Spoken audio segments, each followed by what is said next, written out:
Nah, sekarang cara menentukan target price. Ini memang agak sulit kita gunakan di Bandarlogi for Android karena ukuran layar yang tidak bisa mencakup periode yang cukup panjang dari grafiknya. Tapi teman-teman kalau ingin tahu target price dari satu saham yang sudah dibeli Bandar, bisa tanya di grup premium ya, kalau sudah subscribe. Target price ini hanya bisa diberikan informasi di grup premium. Nah, cara menghitung target price itu gimana? Sebetulnya di pasar modal, di trading saham itu sebetulnya adalah masalah supply dan demand kan. Kalau banyak yang jualan, banyak supply, ya harga akan cenderung turun. Kalau demand-nya besar, sehingga banyak yang beli, harga akan naik. Tapi kita lebih sering menggunakan istilah selling pressure untuk supply. Dan kita gunakan istilah demand power untuk demand. Pada waktu terjadi transaksi Bandar, lalu terkonfirmasi itu adalah aksi beli yang dominan, maka itu menjadi demand power-nya. Pada waktu terjadi transaksi Bandar, lalu terkonfirmasi bahwa di situ dominan penjualan atau Bandar jualan, maka disitulah selling pressure-nya. Hukum supply dan demand kita terapkan di chart begitu. Nah, pada waktu harga naik, karena ada satu demand power, kemudian dia ketemu dengan selling pressure yang besar dari satu transaksi Bandar juga yang ada sebelumnya, maka kalau selling pressure-nya lebih besar daripada demand power-nya, apa yang terjadi dengan harga? Harga akan berhenti naik. Tapi kalau harga naik karena satu demand power, lalu dia ketemu satu selling pressure yang kekuatannya lebih kecil, level selling pressure ini akan ditembus nggak? Pasti ditembus. Karena pembeliannya lebih besar kekuatan belinya.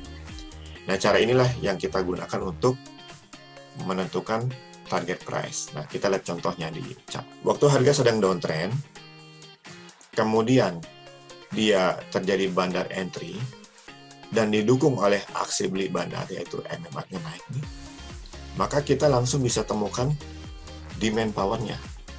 Di mana demand power-nya?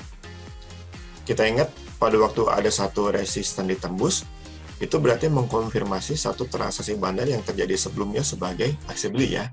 Nah, kalau kita lihat di sini, yang paling besar itu ini. Nah, berarti inilah transaksi Bandar, maka inilah menjadi demand power-nya. Kalau di aplikasi nanti, ini akan berubah menjadi warna biru, sehingga kita bisa tahu, oh sebesar inilah demand power-nya, dan lokasinya ada di sini. Ini karena saya gunakan chart Metastock, jadi nggak bisa warna biru. Nah, apa selanjutnya? Setelah kita tahu bahwa harga mulai uptrend dengan demand power sebesar ini, maka sampai kemana dia akan naik? Sampai ketemu selling pressure yang lebih besar daripada demand power-nya. Nah, kalau kita lihat, setiap kali ada transaksi Bandar, kan ada resisten. Itulah selling pressure-nya.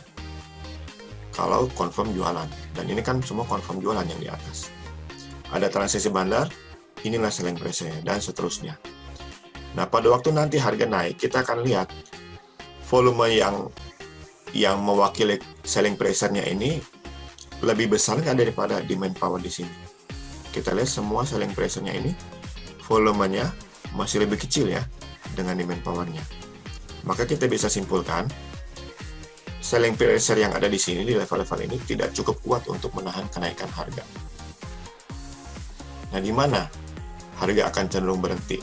Kalau ketemu selling pressure yang lebih besar daripada demand power-nya, dan ternyata ada di sini. Nah, di sini, kita lihat ada support dan resistance Bandar kan?